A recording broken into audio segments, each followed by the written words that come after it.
అదేవిధంగా ప్రతిపక్ష నాయకుడికి చంద్రశేఖరరావు గారికి కూడా నేను విజ్ఞప్తి చేస్తున్నా, ఇంత కీలకమైన అంశం సభలో చర్చ జరుగుతున్నప్పుడు వారు స్వయంగా ఈ చర్చలో పాల్గొని వర్గీకరణను ఏ రకంగా ముందుకు తీసుకెళ్లాలి, ఇప్పటి వరకు అన్యాయానికి గురైన వర్గాలకు ఏ రకంగా న్యాయం చేయాలనో వారి సభలోకి వచ్చి సూచన చేస్తే బాగుంటుంది.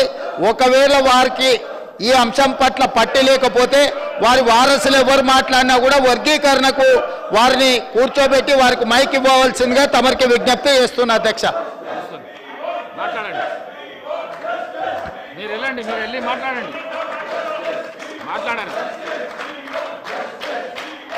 హరీశ్రావు గారు బొమ్మనండి సార్, వాళ్ళకే మాట్లాడతారు, మీరే మాట్లాడాలి.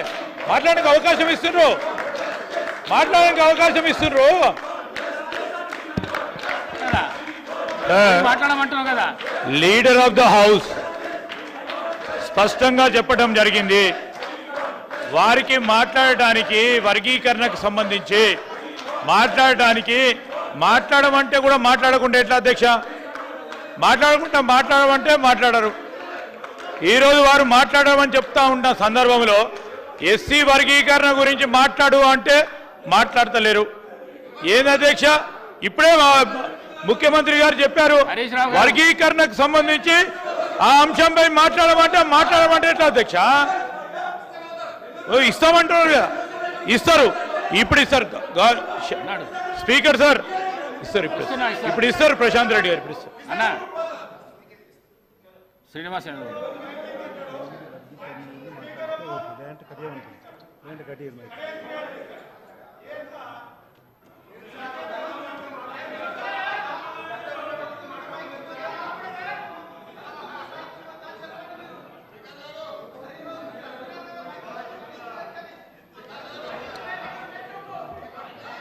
హరీశ్రావు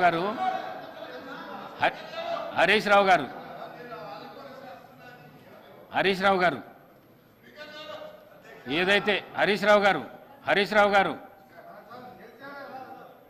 వినండి, ఏదైతే సుప్రీంకోర్టు ఇచ్చిన వర్గీకరణ మీద ఎవరైతే మాట్లాడతారో మీరు డిసైడ్ చేసి చెప్తే దాని విషయం తప్ప వేరే విషయం మాట్లాడితే మైక్ కట్ చేస్తా. అదైతే చెప్పేస్తున్నాను నేను. ముందు మాట్లాడండి.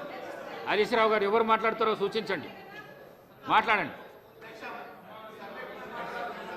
Speaker sir, first of all ఒక శాసనసభ పక్షం తరఫున ఎవరు మాట్లాడాలనేది ఈ సభలో ఉన్న సాంప్రదాయం ప్రకారంగా సభలో మమ్మల్ని అడుగుతారు, మా పార్టీ తరఫున ఎవరు మాట్లాడతారని అడిగి మేము ఎవరికి అడిగితే వారికి మైక్ ఇచ్చే సాంప్రదాయం ఉంది. కానీ మీరు సభా సాంప్రదాయాలకు తిలోదక. హరీశ్రావు గారు, ఈ సభలో ప్రతి సభ్యుడికి మాట్లాడే అవకాశం ఉన్నది. మీరు చేరుకు నేర్పించవలసిన అవసరం లేదు. మీకు అవకాశం ఇచ్చినా మీరు మాట్లాడండి. నాకు చేరుకు నేర్పించవలసిన అవసరం లేదు. ఈ శాసనసభలో ఏ సభ్యుడికైనా మాట్లాడే హక్కు ఉంది.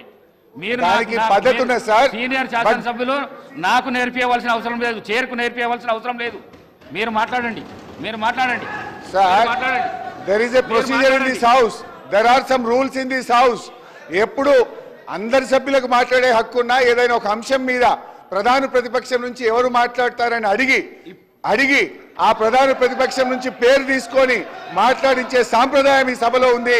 ఈ సభా సాంప్రదాయాన్ని తుంగలో దొక్కినందుకు ముందు నా నిరసన తెలియజేస్తూ నేను మాట్లాడుతున్నాను అధ్యక్ష. ఈ సభ కౌరవుల సభలాగా నడుస్తుంది అధ్యక్ష. బట్ అంతిమంగా పాండవులే గెలుస్తారు, న్యాయమే గెలుస్తుంది, ధర్మమే నిలబెట్టది. మీరేదో ఇలా మందబలం ఉందనో అధికారం ఉందనో అహంకారంతో చేస్తున్నారు. ప్రజలు అన్ని విషయాలు గమనిస్తున్నారు. తప్పకుండా మీకు తగిన గుణపాఠం చెప్పే రోజు ఉంటుంది, జాగ్రత్త. అధ్యక్ష, ఈరోజు రెండు అంశాలు అధ్యక్ష.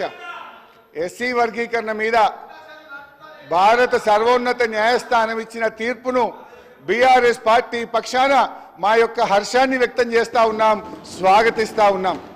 అధ్యక్ష, ఈ యొక్క వర్గీకరణ మీద మా ప్రభుత్వం ఏర్పడిన వెంటనే సభానాయకుడిగా కేసీఆర్ గారు 29 నవంబర్ 2014లో ఈ ఎస్సీ వర్గీకరణ వెంటనే చేయాలని ఆనాడు మా సభానాయకుడిగా కేసీఆర్ గారు ఈ సభలో తీర్మానాన్ని ప్రవేశపెట్టి కేంద్ర ప్రభుత్వానికి ఏకగ్రీవంగా ఈ వర్గీకరణ చేపట్టాలని చెప్పిన పార్టీ మా బీఆర్ఎస్ పార్టీ.